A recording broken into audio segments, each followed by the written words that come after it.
गोपीजन वल्लभ गिरिवरधारी गोपीजन वल्लभ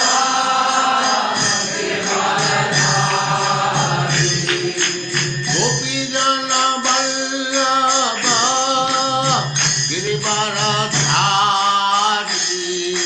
गोपीजन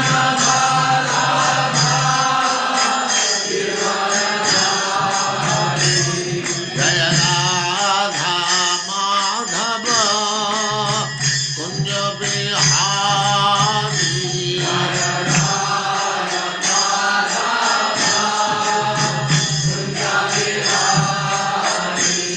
जय राधा माधव कुंज बिहारी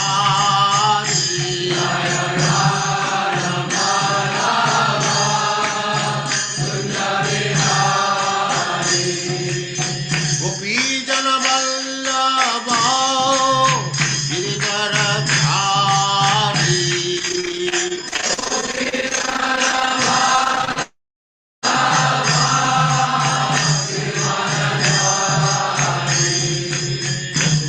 यशोदानंदन व्रज जनरंजन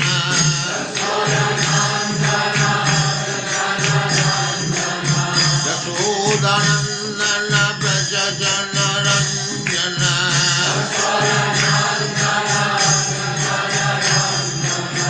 जमुना तीर वनचारी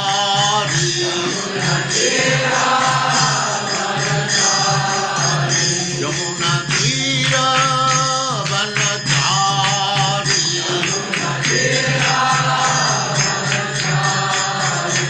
जय राधा माधव कुंज बिहारी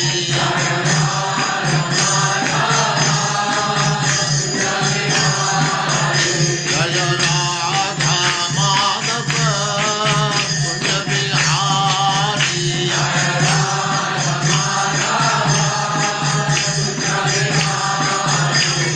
गोपीजन वल्लभ गिरिवरधारी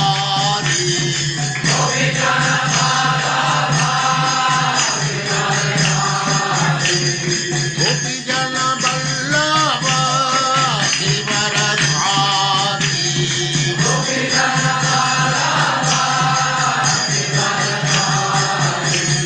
यशोदानंदन व्रज जनरंजन यशोदानंदन व्रज जनरंजन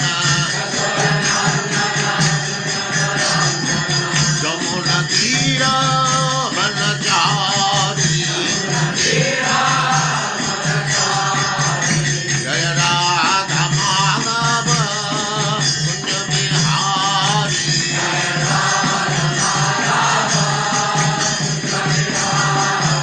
जय राधा माधव कुंज बिहारी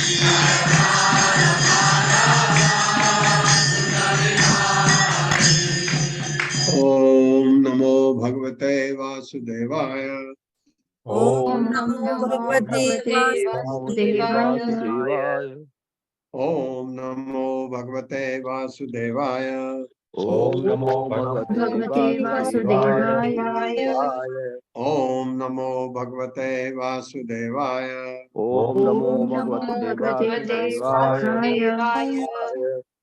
नारायणं नमस्कृत्य नारायणं नमस्कृत्य नरं चैव नरोत्तमं नरं चैव नरोत्तमम् देवीं सरस्वतीं व्यासं देवीं व्यासं ततो जयमुदीरयेत् अतो जयमुदीरयेत्।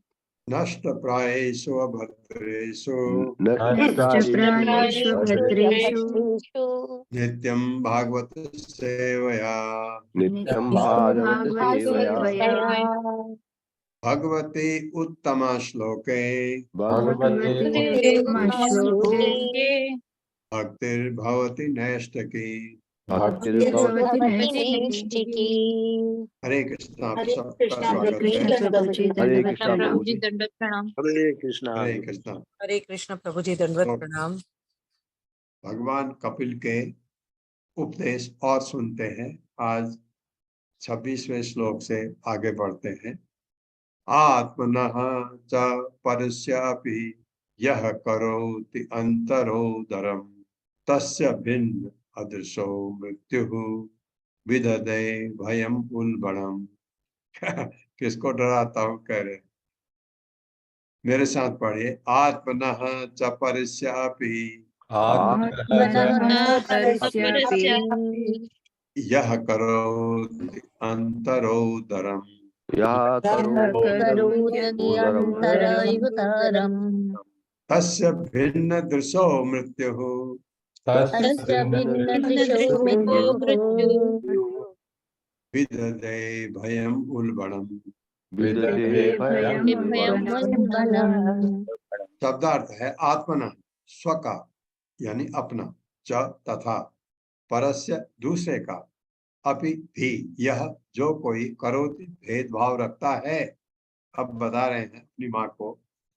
अंतरा मध्य में, उदरम शरीर के, तस्य उसका, भिन्न दृश्य भेददर्शी, मृत्यु मृत्यु के रूप में, विदधे मैं उत्पन्न करता हूँ, भयम डर, उल्बणम महान।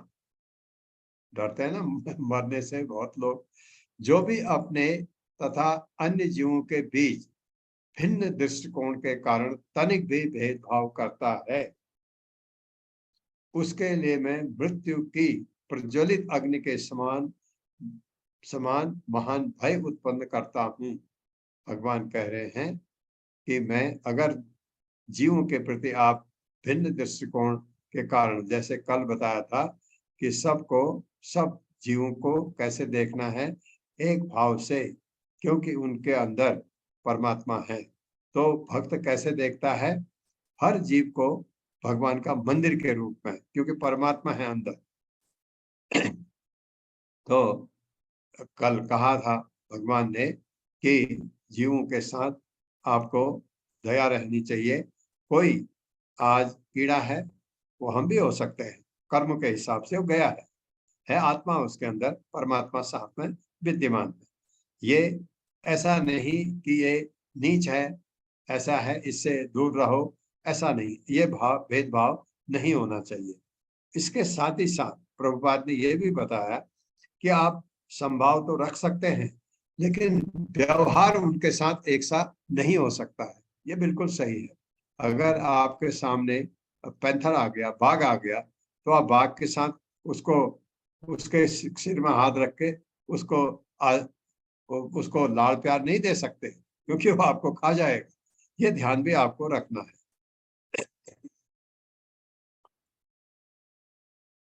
मेरे साथ पढ़िए। जो भी अपने में तथा अन्य जीवों के बीच अन्य जीवों के बीच भिन्न दृष्टिकोण के कारण तनिक भी भेदभाव करता है, उसके लिए मैं मृत्यु की प्रज्वलित अग्नि के समान महान भय उत्पन्न करता हूँ। देखते हैं प्रभुपाद क्या कहते हैं इस बारे में, तात्पर्य। हरे कृष्णा अर्षा माता जी। हरे कृष्ण माता जी। हरे कृष्ण प्रभु जी। शील प्रभुपाद की जय। शील प्रभुपाद द्वारा तात्पर्य।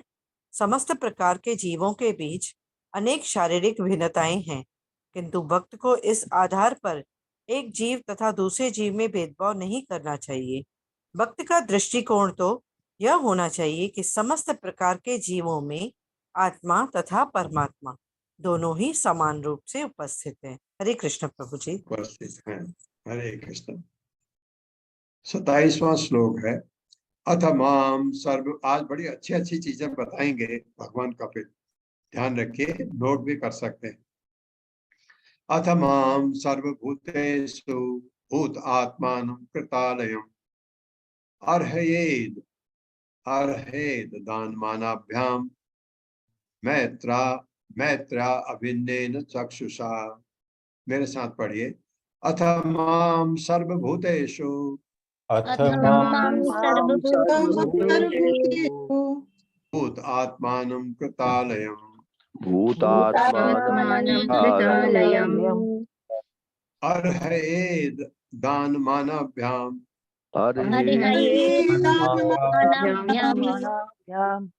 मैत्रा अभिन्नेन चक्षुषा। अभिन्नेन चक्षुषा। शब्दार्थ है अथ अतः माम मुझको सर्वभूतेषु समस्त प्राणियों में भूत आत्मानम सभी जीवों में आत्म स्व कृत आलयम निवास करते हुए अर्हे पूजा करनी चाहिए। दान मानाभ्याम दान तथा आदर से मैत्र्या मित्रता से अभिन्नेन समान चक्षुषा देखने से। अतः दान तथा सत्कार के साथ ही साथ मैत्रीपूर्ण आचरण से तथा सबों पर एक सी दृष्टि रखते हुए मनुष्य को मेरी पूजा करनी चाहिए।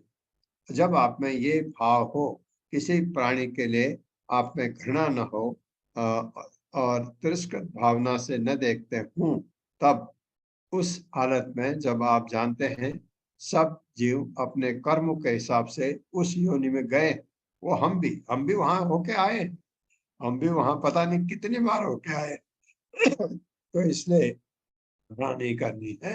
तो दृष्टि रखते हुए, ऐसी दृष्टि रखते हुए मनुष्य को मेरी पूजा करनी चाहिए क्योंकि मैं सभी प्राणियों में उनके आत्मा के रूप में निवास करता हूँ। आत्मा ये एक्चुअली परमात्मा के रूप में भगवान निवास करते हैं, बट आत्मा भी उन्हीं की कृपा से है।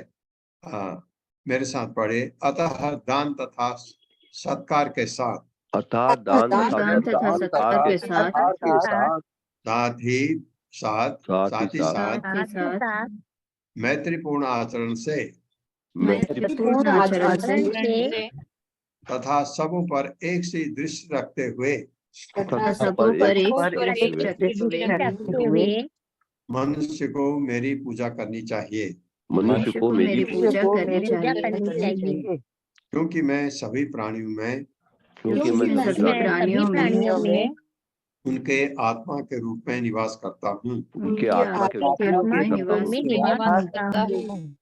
हाँ, क्योंकि आत्मा भगवान का भिन्न अंश है, अभिन्न अंश नहीं है, भिन्न अंश है भगवान का ही अंश है आत्मा, इसलिए शायद ये कहा होगा, लेकिन ये भगवान वहां परमात्मा के रूप में भी हमारे हृदय में रहते हैं।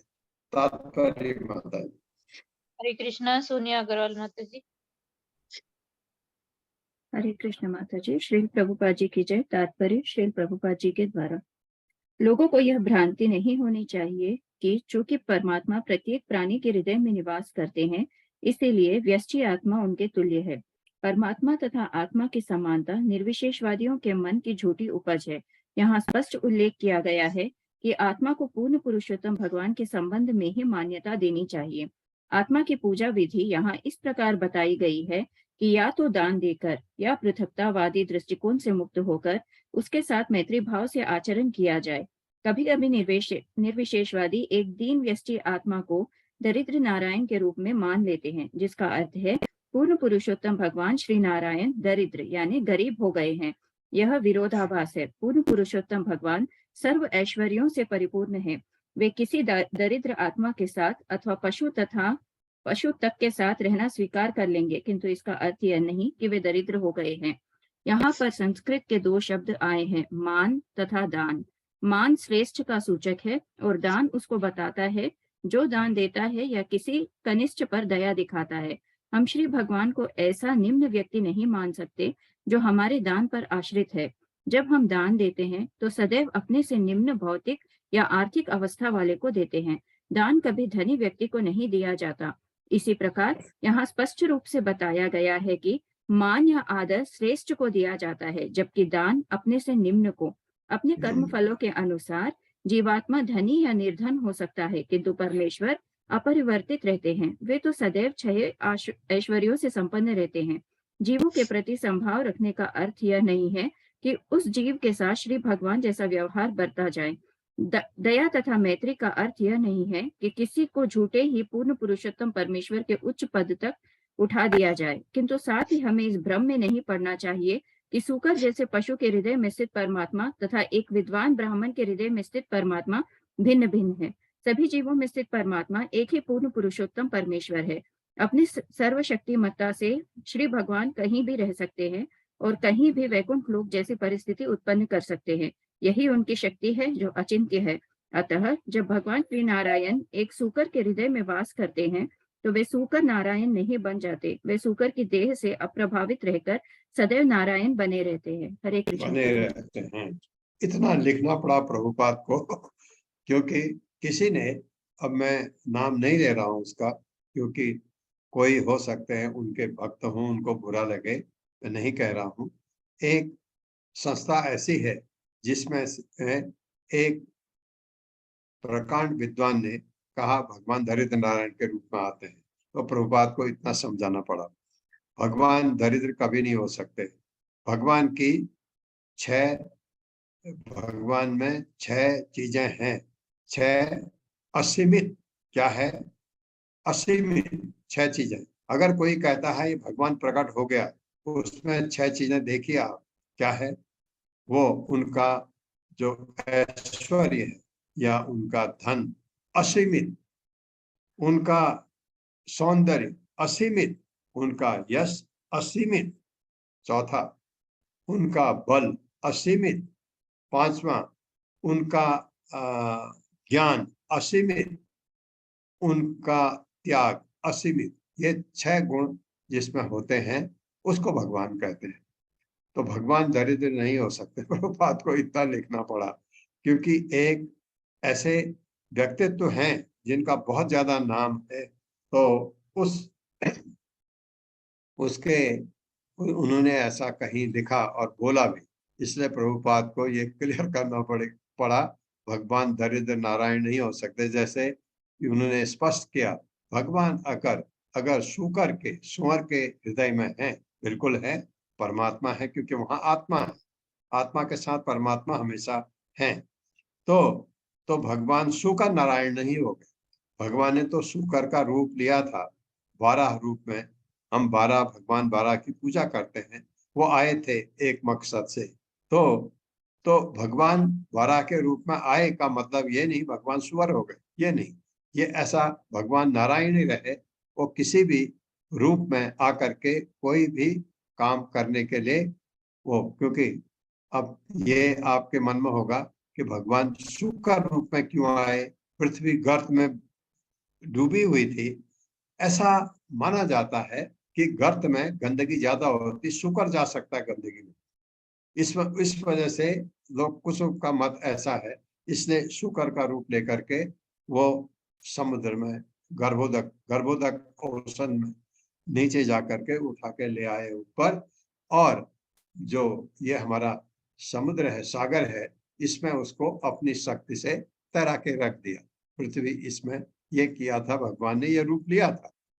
तो ये प्रभुपाद समझा रहे हैं। तो भगवान वो नहीं हो जाते, वो हमेशा नारायण बने रहते हैं।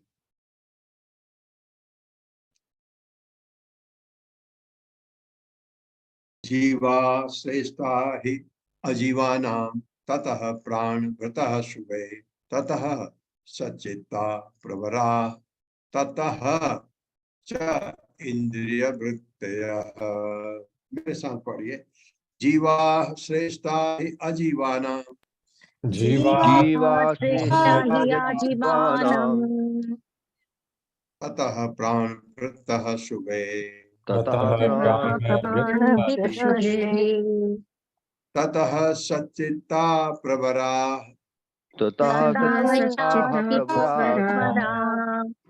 हाँ, विसर्ग जब कभी हट करके उसके जगह आधा सौ आ जाता है, कभी रो आता है, और कभी विसर्ग हट के ओ हो जाता है। अब जैसे जीवा है, उसको जीवो नहीं पढ़ा जा सकता, क्योंकि वो वाह है। अगर जीवह होगा तो जीवो पढ़ा जा सकता है। तो संस्कृत के नियम है। तो प्रवराह पढ़ा मैंने, वो प्रवरास है, तो उसको समझ लीजिए। फिर मैं पढ़ने वाला हूँ, देखिए ततः वो है ततः च छ, हाँ, ततः सच्चिता प्रवरा ततः ततः च इंद्रिय वृत्तयः शब्दार्थ है जीवा, जीव श्रेष्ठ, अधिक अच्छे ही निसंदेह आजीवानाम अचेतन पदार्थों से, ततः उनकी अपेक्षा प्राण वृत्तः जीवन के लक्षणों से युक्त जीव शुभे, हे कल्याण का, हे कल्याणी माता, अपनी माँ को कह रहे हैं, ततः उनकी अपेक्षा सचिता चित्ता विकसित चेतना से युक्त जीव प्रबरा श्रेष्ठ। अब क्या श्रेष्ठ है, बहुत अच्छी बात बता रहे हैं, सुनिए। ततः उनसे, च तथा इंद्र वृत्तिय अनुभूति से युक्त, हे कल्याणी माँ, माँ देवूति को कह रहे हैं, जीवात्माएं अचेतन पदार्थों से श्रेष्ठ हैं। अचेतन पत्थर, चेतना नहीं होती पत्थर में, क्यों? क्योंकि उसमें आत्मा नहीं है। हे कल्याणी माँ, जीवात्माएं अचेतन पदार्थों से श्रेष्ठ है और इनमें से जो जीवन के लक्षणों से युक्त है वे श्रेष्ठ है। इनकी अपेक्षा विकसित चेतना वाले पशु श्रेष्ठ है और इनसे भी श्रेष्ठ वे हैं जिनमें इंद्रिय अनुभूति विकसित हो चुकी है। बहुत ही अच्छा है, मेरे साथ पढ़िए। हे कल्याणी माँ, कल्याणी माँ, जीवात्माएं आत्माएं अचेतन पदार्थों से श्रेष्ठ हैं अचेतन पदार्थों से श्रेष्ठ है और इनमें से जो इनमें से जो जीवन के लक्षणों से युक्त हैं, जीवन के लक्षणों से युक्त है, वह जीवात्माएं जिनमें जीवन के लक्षण हैं वे श्रेष्ठ हैं। श्रेष्ठ है। इनकी अपेक्षा इनकी अपेक्षा विकसित चेतना वाले पशु श्रेष्ठ हैं विकसित चेतना वाले पशु श्रेष्ठ हैं और इनसे भी श्रेष्ठ वे हैं और इनसे भी श्रेष्ठ वे हैं जिनमें इंद्रिय अनुभूति विकसित हो चुकी है। जिनमें इंद्रिय अनुभूति विकसित हो चुकी है। हाँ, जो देख सकते हैं, सुन सकते हैं, बोल सकते हैं ना, ये छू सकते हैं, ये सूंघ सकते हैं, ये इंद्रिय जिसमें विकसित है वो और भी अच्छे हैं, ये कह रहे। तात्पर्य माता जी। हरे कृष्णा लीना दवे माता जी। हरे कृष्णा माता जी। हरे कृष्णा प्रभु जी, दंडवत प्रणाम। तात्पर्य श्रील प्रभुपाद जी के द्वारा पिछले श्लोक में बताया गया है कि जीव का सम्मान दान तथा मैत्री भाव से होना चाहिए। इस श्लोक में तथा अगले श्लोक में विभिन्न कोटि के जीवों का वर्णन किया गया है, जिससे लोग जान सके कि कब दान देना चाहिए और कब मित्रता का व्यवहार करना चाहिए। उदाहरणार्थ, शेर एक जीव है, भगवान का अंश है और परमेश्वर इसके हृदय में परमात्मा रूप में निवास करते हैं। किंतु क्या इसका अर्थ यह होता है कि हम शेर से मित्रता का व्यवहार करें? कदापि नहीं। हमें उसके साथ भिन्न प्रकार से व्यवहार करना होगा। हमें प्रसाद के रूप में दान देना होगा। जंगल में रहने वाले अनेक संतजन शेरों के साथ मैत्री भाव नहीं बरतते, किंतु वे उन्हें प्रसाद देते हैं। शेर आते हैं, प्रसाद लेते हैं और चले जाते हैं, ठीक वैसे ही जैसे कुत्ते करते हैं। वैदिक प्रथा के अनुसार कुत्ते को घर के भीतर नहीं जाने देते। अपनी गंदगी के कारण कुत्तों तथा बिल्लियों को भले घरों में घुसने नहीं दिया जाता, किंतु उन्हें ऐसी शिक्षा दी जाती है कि वे घर के बाहर खड़े रहे। दयालु गृह स्वामी घर से प्रसाद लाकर इन्हें देता है, वे खाते हैं और चले जाते हैं। हमें निम्न जीवों के प्रति सदैवता का व्यवहार करना चाहिए, किंतु इसका अर्थ यह नहीं होता कि हम उनके साथ उसी तरह व्यवहार करें जैसा अन्य मनुष्यों के साथ करते हैं। समता का भाव तो रहना चाहिए, किंतु यह व्यवहार करने में भेद होना चाहिए। हमारा भेदभाव किस प्रकार का हो, इसका उल्लेख अगले 6 श्लोकों में दिया गया है। पहला वर्गीकरण पत्थर जैसे निर्जीव एवं सजीव प्राणी में किया जाता है। कभी कभी पत्थर में भी मानव जीवन प्रकट हो जाता है। अनुभव से यह ज्ञात है कि कुछ पहाड़ियां तथा पर्वत वृद्धि करते हैं। इसका कारण पत्थर के भीतर आत्मा की उपस्थिति है। जीवित अवस्था का दूसरा लक्षण है चेतना का विकास और इससे भी आगे अनुभूति का विकास। महाभारत के मोक्ष धर्म पर्व में यह बताया गया है कि वृक्षों में अनुभूति होती है। वे देख तथा सूंघ सकते हैं। हमें अनुभव है कि वृक्ष देख सकते हैं। कभी कभी विशाल वृक्ष अपने वृद्धि के दौरान व्यवधानों से बचने के लिए अपनी वृद्धि की दिशा बदल देते हैं। इसका अर्थ हुआ कि वृक्ष देख सकता है और महाभारत के अनुसार तो वृक्ष सूंघ भी सकता है। इससे अनुभूति का विकास संकेत मिलता है। हरे कृष्णा प्रभु जी। हरे कृष्णा। प्रभुपाद ने बहुत अच्छी तरह समझा दिया कि शेर है और उसके साथ आपको घृणा का भाव नहीं होना चाहिए, लेकिन क्योंकि उसका व्यवहार है कि वो जीवों को खाता है।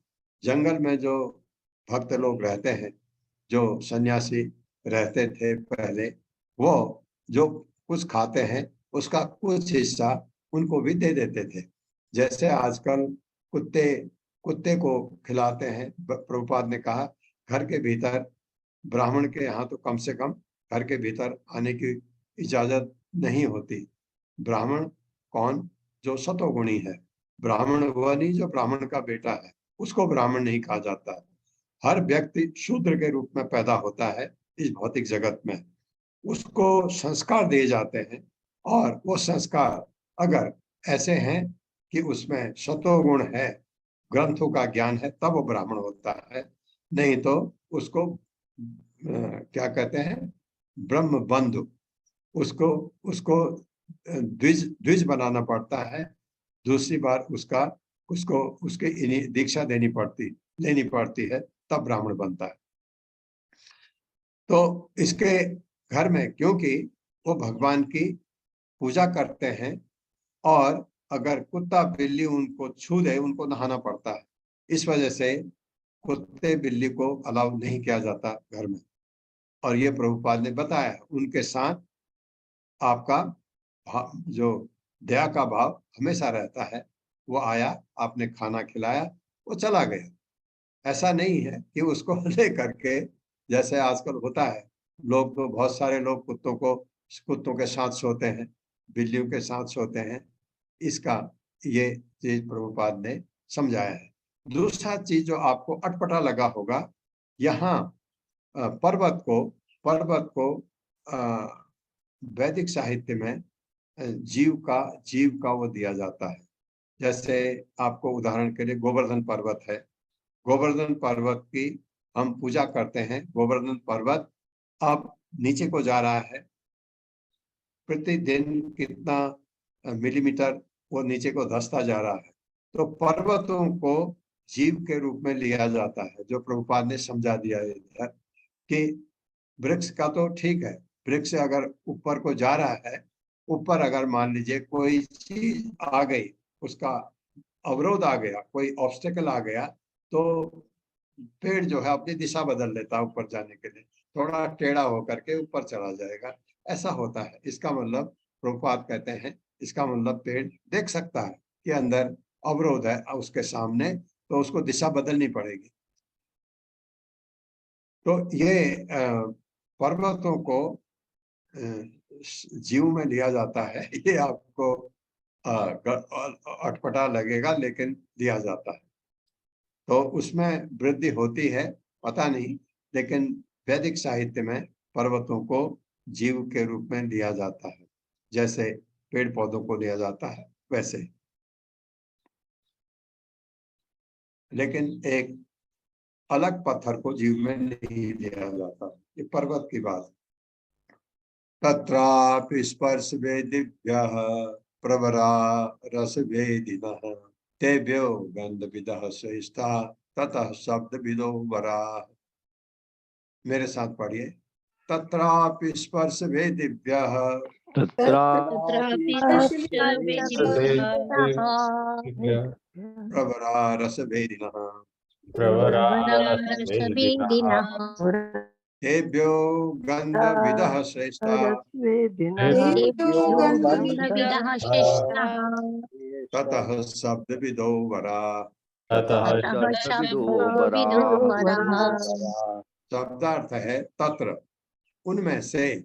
अब भी इसके अतिरिक्त स्पर्श वेदिभ्य, स्पर्श का अनुभव करने वालों से। अब बता रहे भगवान की इससे ये श्रेष्ठ है, इससे ये श्रेष्ठ है, इससे ये श्रेष्ठ है। अगर हमने बहुत ही खराब कर्म किए, नरक चले गए, नरक में आपको हर योनि से आके घूम के आना पड़ेगा। लेकिन इतने खराब कर्म नहीं किए तो हम शायद ये पर्वत न बने, पेड़ न बने, क्योंकि इनमें चेतना कम होती है, पेड़ों में भी, पर्वतों में भी चेतना कम होती है। तो ये चीज ये बता रहे हैं, इससे ये श्रेष्ठ है, इससे ये श्रेष्ठ है, इससे ये श्रेष्ठ है। प्रबला श्रेष्ठ रस वेदिनः, स्वाद का अनुभव करने वाले, तेभ्य उनसे, गंधविदः गंध अनुभव करने वाले, श्रेष्ठा श्रेष्ठ, ततः उनसे भी, शब्दविद ध्वनि का अनुभव करने वाले, वरा श्रेष्ठ। इंद्रिय वृत्ति अनुभूति से युक्त जीवों में से।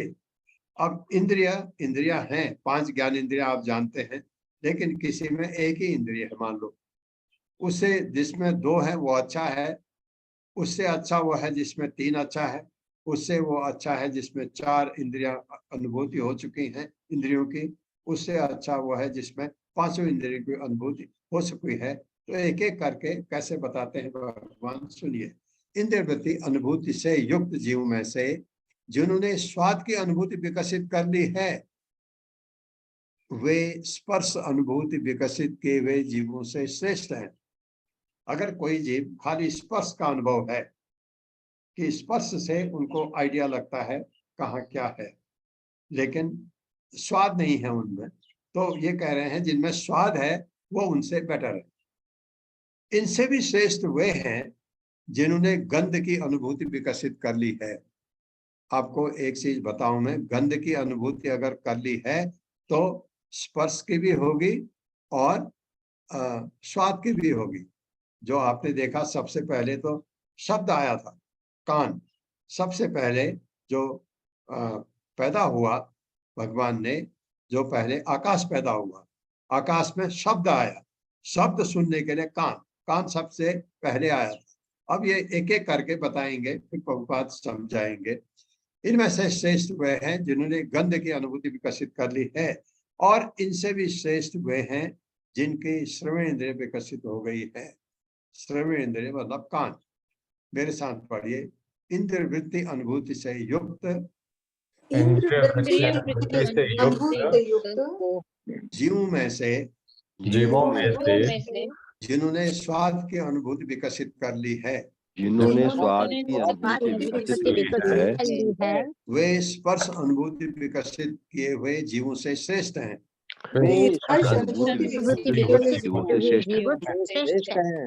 इनसे भी श्रेष्ठ वे हैं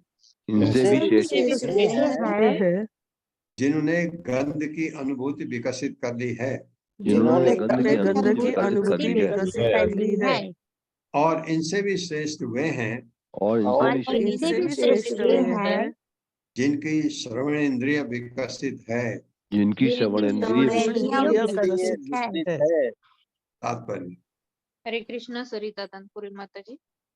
हरे कृष्णा प्रभु जी, दंडवत प्रणाम। हरे कृष्णा सभी को। श्रील प्रभुपाद की जय। श्रील प्रभुपाद द्वारा तात्पर्य। यद्यपि पाश्चात्य विद्वान मानते हैं कि विकासवाद की स्थापना सर्वप्रथम डार्विन द्वारा हुई, किंतु नृतत्व विज्ञान कोई नया नहीं है। विकास प्रक्रिया आज से 5000 वर्ष पूर्व लिखे गए भागवत के पहले से ज्ञात थी। कपिल मुनि के वचन प्रमाण है, जो सृष्टि के प्रारंभ में विद्यमान थे। यह ज्ञान वैदिक काल से चला आ रहा है और सारा विकास क्रम वैदिक साहित्य में प्राप्त है। क्रमिक विकास का सिद्धांत या नृतत्व विज्ञान विंदों के लिए नया नहीं है। यह कहा गया है कि वृक्षों में विकास प्रक्रिया होती है। विभिन्न प्रकार के वृक्षों में स्पर्श का अनुभव पाया जाता है। यह कहा गया है कि वृक्षों की अपेक्षा मछलियां श्रेष्ठ है, क्योंकि उनमें स्वादेंद्रिय विकसित है। मछलियों से श्रेष्ठ मधुमक्खियां हैं, इनमें घ्राण शक्ति विकसित है, और इनसे भी श्रेष्ठ सर्प है, जिनमें सुनने की शक्ति विकसित है।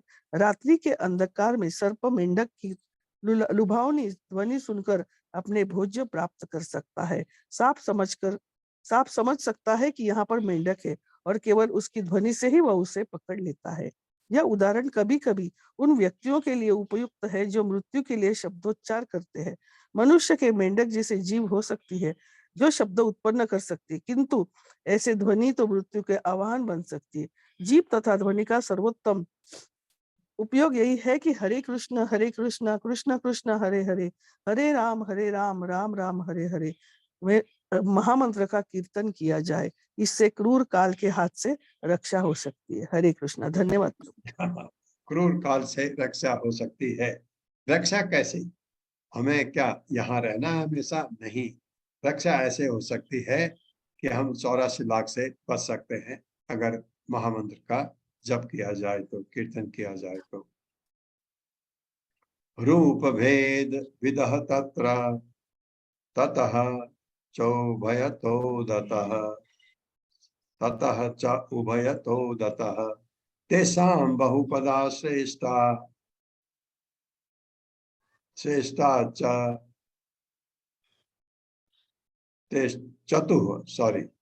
तेषां बहुपदा श्रेष्ठा चतुः पाद ततो द्विपाद।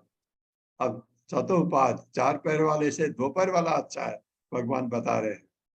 मेरे साथ पढ़िए। रूप भेद विदः तत्र रूप भेद ततः च उभयतो दतः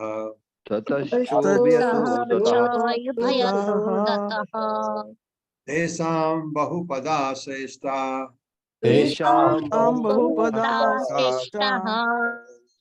चतुः, ये श को मैं उड़ा दूंगा तो विसर्ग आ जाएगा। चतुः पादः ततो द्विपाद।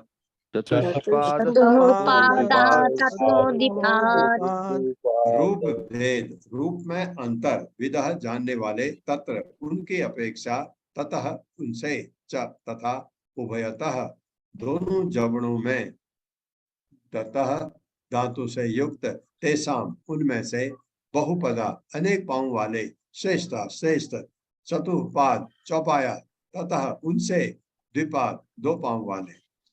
ध्वनि सुन सकने वाले प्राणियों की अपेक्षा वे श्रेष्ठ हैं। कौन सुन सकता ध्वनि? सांप की बात हो रही थी।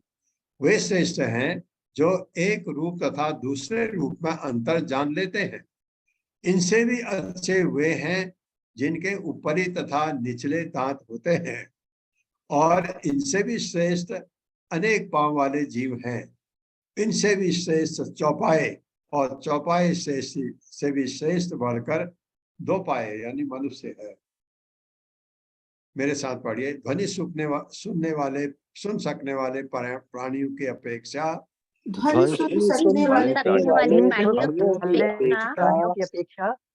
वे श्रेष्ठ हैं जो एक रूप तथा दूसरे रूप में अंतर जान लेते हैं। इनसे भी अच्छे वे हैं जिनके ऊपरी तथा निचले दांत होते हैं। जिनके ऊपरी तथा निचले दांत होते हैं। और इनसे भी श्रेष्ठ अनेक पांव वाले जीव हैं। इनसे भी श्रेष्ठ चौपाए,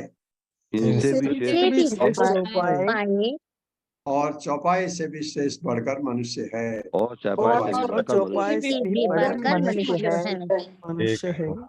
तात्पर्य माता जी। हरे कृष्णा सुषमा बत्रा माता जी। सुषमा बत्रा माता जी, हरे कृष्णा। हरे कृष्ण माता जी। प्रभु जी हरे कृष्णा, दंडवत प्रणाम।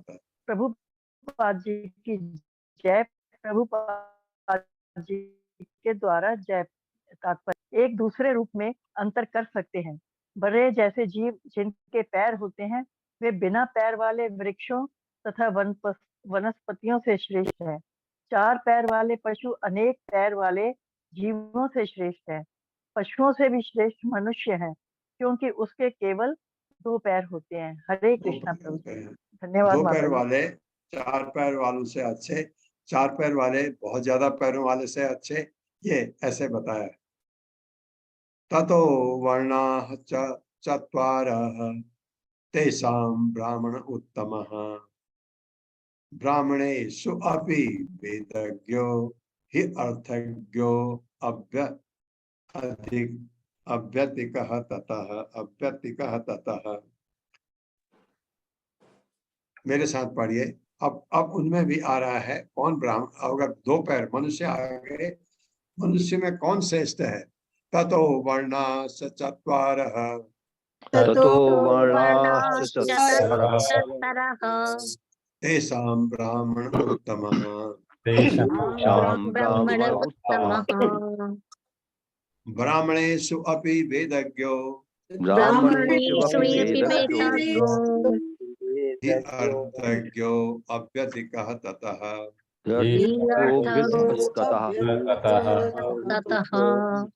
ततः उनमें से वर्ण वर्ग तथा चत्वारः 4 तेषां उनमें से ब्राह्मण उत्तम सर्वश्रेष्ठ ब्राह्मणेषु ब्राह्मणों में से अपि भी वेदों का क्या जानने वाला ही निश्चय ही अर्थ प्रयोजन यह जानने वाला अत्यधिक श्रेष्ठ ततः उससे बड़ा अच्छा, बहुत अच्छा है। मनुष्य में वह समाज सर्वोत्तम है जो गुण तथा कर्म के अनुसार विभाजित किया गया है। भगवत गीता के 4थे अध्याय का 13वां श्लोक क्या है कि चातुर्वर्ण्यम मया सृष्टम, भगवान कहते हैं ये मेरा बनाया हुआ है।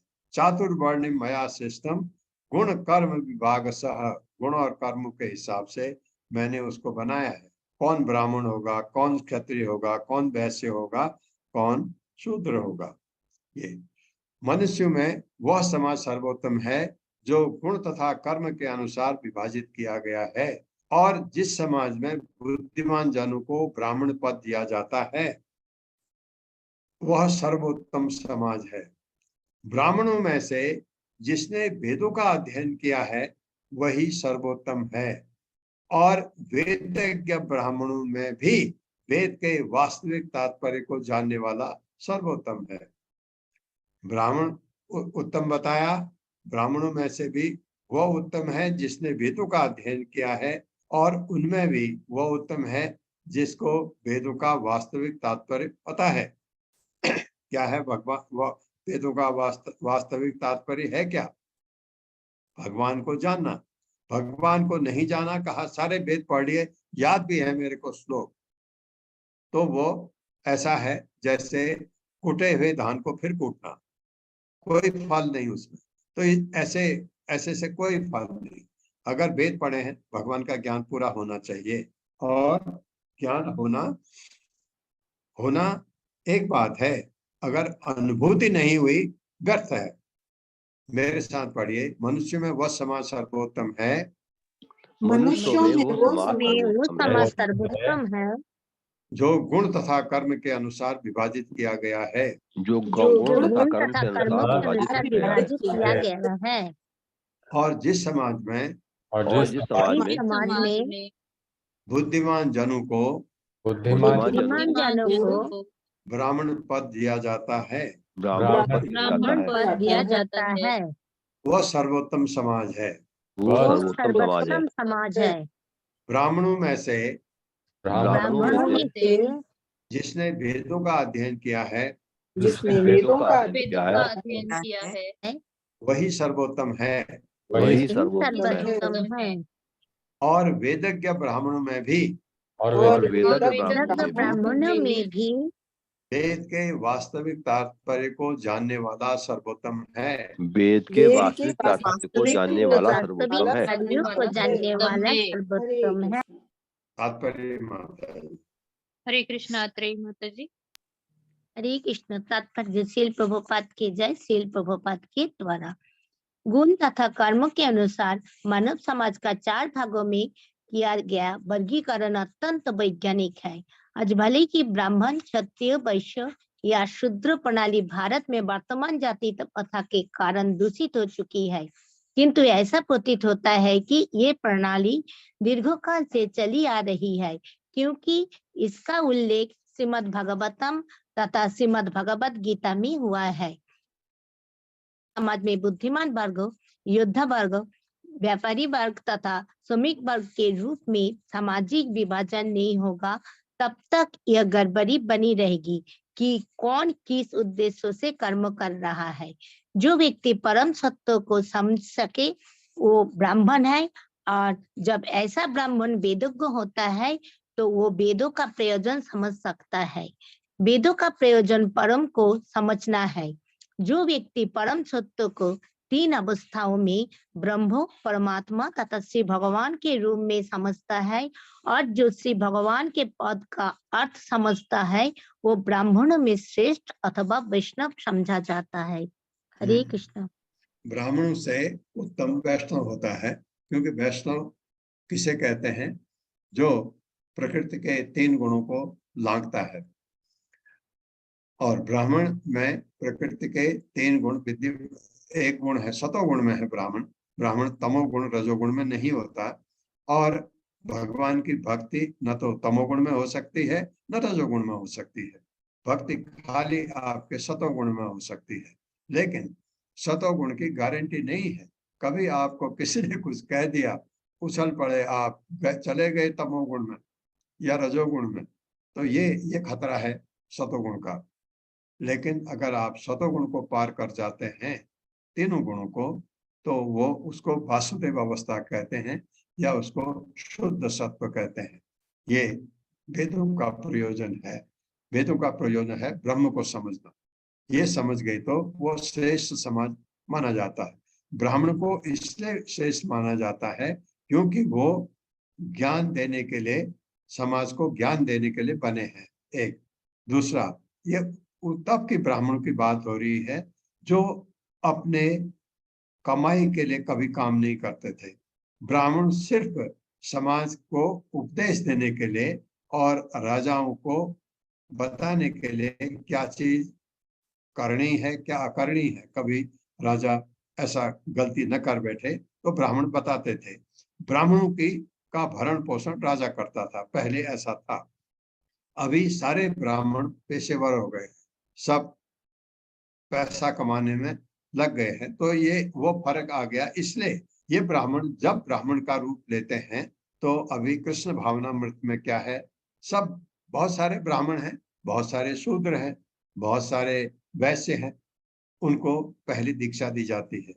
दीक्षा पहले कब मिलती है आपको पता है? कितना कठिन है दीक्षा लेना। अब पहले कुछ लोगों ने बहुत इजीली ले लिया।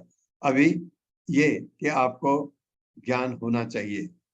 आपको जब प्रश्न आता है भगवत गीता कितने बार पढ़ी है, भागवतम कितने बार पढ़ी है, आपने चैतन्य चरितामृत पढ़ा है या और कितनी किताबें पढ़ी हैं वैदिक ज्ञान की, ये आता है। फिर आपको लिखते हैं आप कितनी माला जपते हो रोज। फिर आपको पूछते हैं कि आप सात्विक खाना खाते हैं या कभी कभी जो सात्विक नहीं है उसे भी खा लेते हैं, सब पूछते हैं।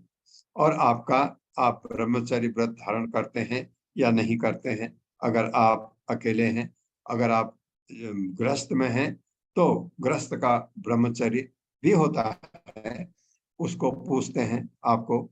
ये सारे जब लेकर के फिर आपका इंटरव्यू होता है। इंटरव्यू में आपसे पूछा जाता है आप कितने बजे उठते हो सुबह। मंगल आरती, हाँ मंगल आरती अटेंड करता हूँ, पढ़ के सुनाइए, गा के सुनाइए मंगल आरती, ऐसा प्रश्न पूछते हैं। मेरे को पूछा था मंगल आरती में बताने लगा तो मैंने उनसे विनती की कि मैं गा के कहता हूँ, क्योंकि गा के मुझे याद है। तो ऐसे तुलसी आरती याद है, नृसिंहदेव की आरती याद है। ये चीजें जो बेसिक चीजें हैं ये। अब हम जैसे तिलक लगाते हैं। तिलक हमारे शरीर में 12 जगह लगता है, 12 जगह भगवान विष्णु का नाम आता है। तो वो पूछते हैं ये कैसे लगाते हो, पहले कहाँ लगाते हो, ये चीज है प्रैक्टिकल, ये सब नॉलेज होना चाहिए अभी ये चीज। और अगर आप 16 माला जप रहे हैं और जो भी आपको आश्रय दिलाते हैं, जो भी जो गुरु हैं, गुरु के शिष्य आपको आश्रय दिलाते हैं, पहले शेल्टर, अगर आप 16 माला जप रहे हैं, ये सब चीजें हैं, तो वो आपको पहले आश्रय दिलाते हैं गुरु की। और ये जो शिष्य होता है काम यही कराते हैं, क्योंकि जो दीक्षा गुरु हैं उनके पास इतना समय भी नहीं होता, लेकिन उन्होंने भी यही करना है, ये अपने शिष्यों के थ्रू कराते हैं। फिर आपको वॉच करते हैं 6 महीने साल भर कि आप अभी भी 16 माला जप रहे हैं, अभी आप सात्विक खाना खाते हैं, अभी भी भगवान को भोग लगा के खाते नहीं खाते हैं। ये चीज 4 जो पाप कर्म, उसको रेगुलेटिव प्रिंसिपल बोलते हैं। मीट नहीं खाना, जुआ नहीं खेलना, नशा नहीं करना, पराई स्त्री या पराई पुरुष से संबंध नहीं रखना, विषयी जीवन, ये 4 चीजें बहुत ही जरूरी हैं। क्योंकि वो 4 चीजों में से एक में भी आप अगर नहीं कर पाए तो आप भक्ति कर ही नहीं सकते हैं, वो जरूरी है। उसके बाद सात्विक खाना आता है, उसके बाद नशे में चाय कॉफी भी आता है, क्योंकि चाय और कॉफी में कैफीन होता है, उसको नहीं लेना होता है, क्योंकि ये अपने आप ही छूट जाते हैं। ऐसा नहीं कि आप जब आप माला जपते हैं तो जपते जपते आपको ये कृपा भगवान की होती है, ये चीजों से आपको घृणा होने लगती है। जब आप बहुत भक्ति में आगे बढ़ते हैं तो आपको टेलीविजन से कोई इंटरेस्ट नहीं होता है, आपको न्यूज़पेपर से कोई इंटरेस्ट नहीं होता। न्यूज़पेपर, टेलीविजन का न्यूज़ गलत नहीं है, क्योंकि कभी कभी आपको कुछ मैसेज चाहिए होते हैं तो आप देख भी सुन भी सकते हैं, आप पूछ सकते हैं। अब तो आपके मोबाइल में ही न्यूज आ जाती है, कहीं जाने का जरूरत नहीं। तो ये ऐसे ब्राह्मण, जो वैष्णव की मैं बात कर रहा था, तो वैष्णव इस रास्ते पर होते हैं। प्रकृति के 3 गुणों को, जितने भी आपको भक्त मंदिर में दिखते हैं इस्कॉन के, सब वैष्णव बनना चाहते हैं। कोई कनिष्ठ अधिकारी है, कोई मध्यम अधिकारी है, और जो उत्तम अधिकारी है वो वैष्णव बन चुका है। बहुत कम होते हैं वैष्णव, लेकिन सब वैष्णव बनना चाहते हैं। 32वां श्लोक है, अर्थ ज्ञात संशय चेता ततः श्रेयान् स्वकर्म कृत मुक्त संगः ततो भूयान दोग्धात् धर्मम आत्मनः। मेरे साथ पढ़िए, अर्थ ज्ञात संशय चेता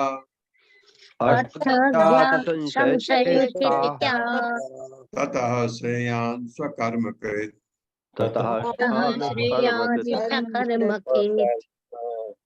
मुक्त संगः ततो भूयान दोग्धात् धर्मम आत्मनः। शब्दार्थ है, अर्थ ज्ञात, वेदों का तात्पर्य समझने वाले की अपेक्षा।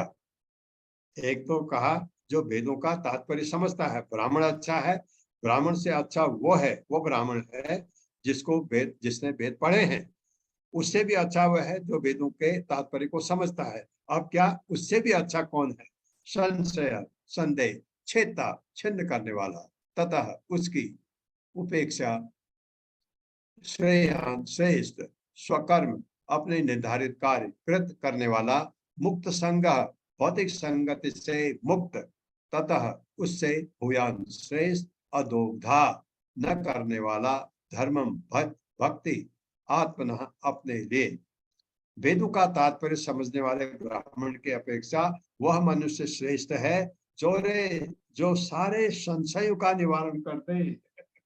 बहुत बढ़िया। वेदों का अध्ययन किया आपने, बहुत वेदों का अध्ययन, तो आप वेद नहीं पढ़ सकते, आपके लिए ये भागवतम वेद का ही अर्क है। वेद का पका हुआ फल है भागवतम। तो भागवतम आपको कहीं पर कोई संशय है, ये वेदों को तात्पर्य जानने वाले से अच्छा क्या है जो संशय को मिटा दे, निवारण कर दे। और उससे भी श्रेष्ठ है जो ब्राह्मण नियमों का दृढ़ता पूर्वक पालन करता है, उससे भी श्रेष्ठ वो है।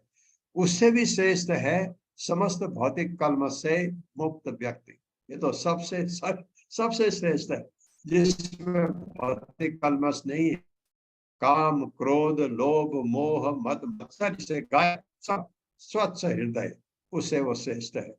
इससे भी श्रेष्ठ वो शुद्ध भक्त है जो निष्काम भाव से भक्ति करता है। ये कितना अच्छा बोल बताया।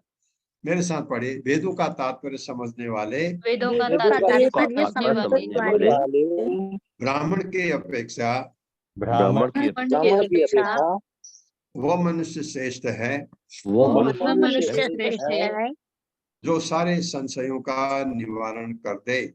जो सारे संशयों का निवारण कर दे। हाँ, इसका मतलब ये नहीं कि वेद पढ़ा ही नहीं और संशय दूर कर दे। बिना वेद पढ़े संशय कैसे करेगा?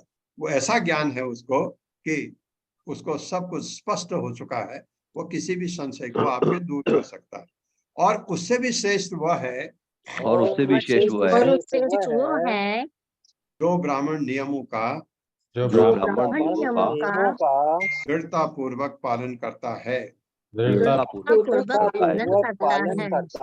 हाँ, अब आप कहेंगे ये क्या? 16 माला जपता है, सुबह 3:30 बजे उठता है, 4 बजे मंगल आरती, 4:30 बजे मंगल आरती करता है और तुलसी पूजा करता है, नृसिंहदेव भगवान की आरती गाता है, उसके बाद 7:30 7:15 बजे दर्शन आरती करता है और गुरु पूजा प्रभुपाद की पूजा करता है। ये नियमों का पालन करता है और अपने जो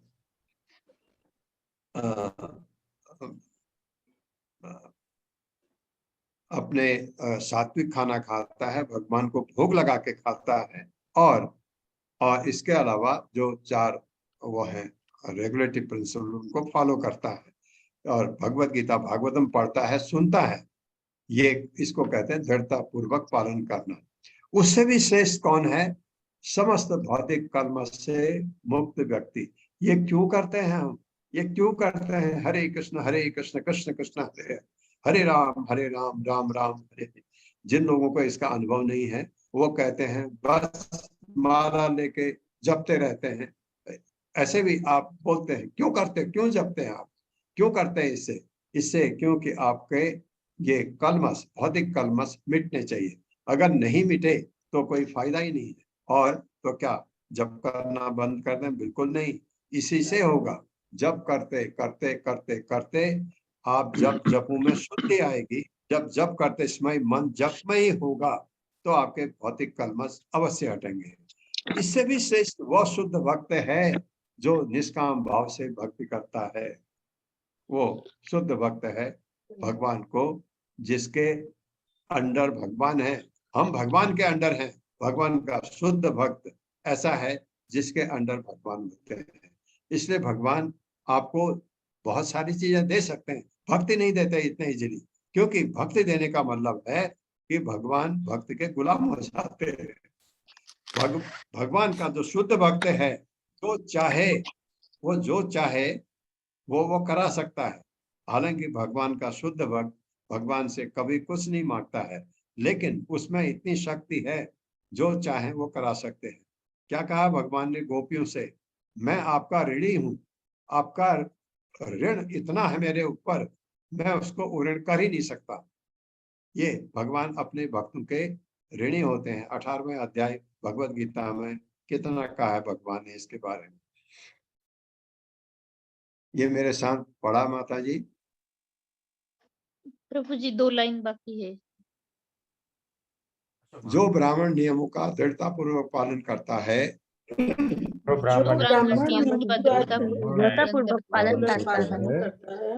उससे भी श्रेष्ठ है समस्त भौतिक कलमश से मुक्त व्यक्ति।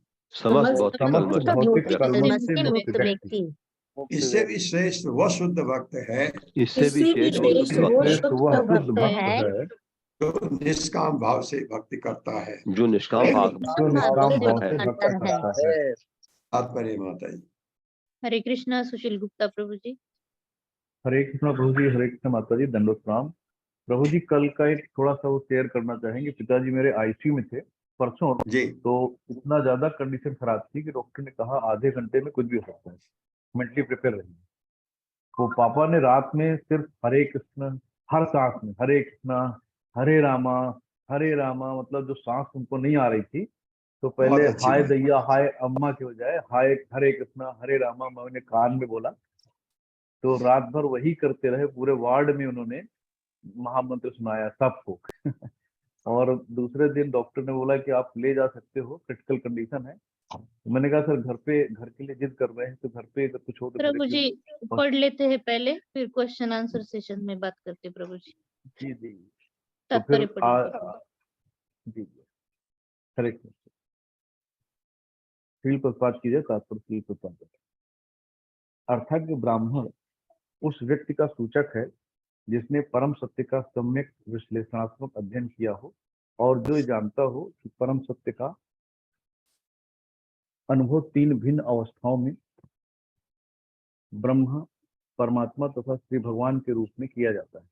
यदि किसी के पास इस ज्ञान के अतिरिक्त परम सत्य के विषय में उठाए जाने वाले संशयों को दूर करने की क्षमता भी हो तो वह श्रेष्ठ माना जाता है। ऐसा भी हो सकता है कि विद्वान ब्राह्मण वैष्णव समस्त संशयों को दूर कर दे, किंतु यदि वह वैष्णव नियमों का पालन नहीं करता तो उस उच्च पद पर स्थिति नहीं होता है। उसे समस्त संशयों को दूर करने तथा साथ ही समस्त ब्राह्मणों के लक्षणों से युक्त होना चाहिए। ऐसा व्यक्ति जो वैदिक आदेशों के अभिप्राय को जानता है, जो वेदों द्वारा अनुमोदित नियमों को व्यवहार में लाता है और अपने शिष्यों को इसी विधि से शिक्षा देता है, वह आचार्य कहलाता है। आचार्य पद ऐसा है कि वो भक्ति करता है किंतु जीवन में उच्च पद प्राप्त करने की अभिलाषा नहीं रखता। वैष्णव सर्वोच्च सिद्ध प्राप्त ब्राह्मण होता है।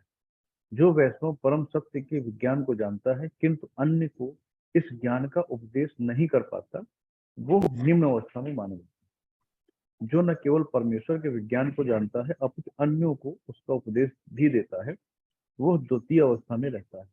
और जो न केवल उपदेश देता है वरन प्रत्येक वस्तु को परम सत्य में और परम सत्य को प्रत्येक वस्तु में देखता है, वो सर्वोच्च श्रेणी का वैष्णव है। यहाँ उल्लेख हुआ है कि वैष्णव पहले से ब्राह्मण रहता है।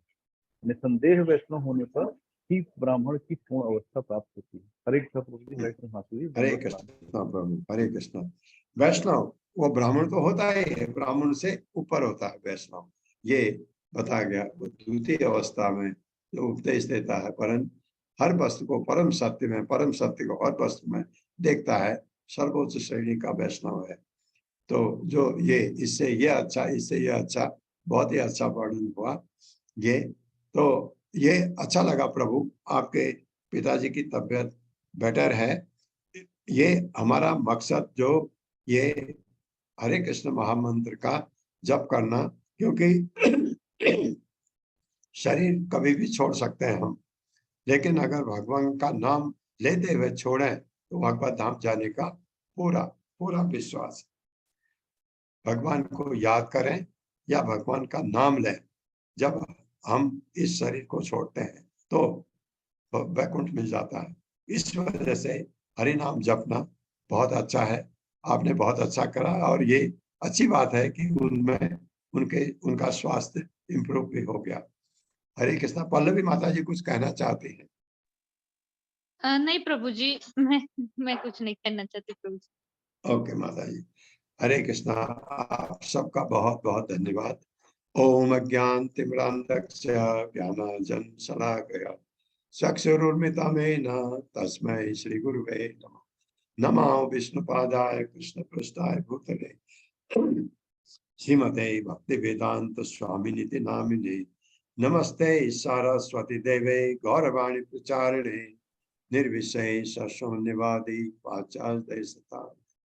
जय हो श्री कृष्ण चैतन्य प्रभु नित्यानंद श्री द्वैत गदाधर गौर भक्त। हरे कृष्णा कृष्ण हरे हरे राम राम राम हरे हरे। हरे कृष्णा।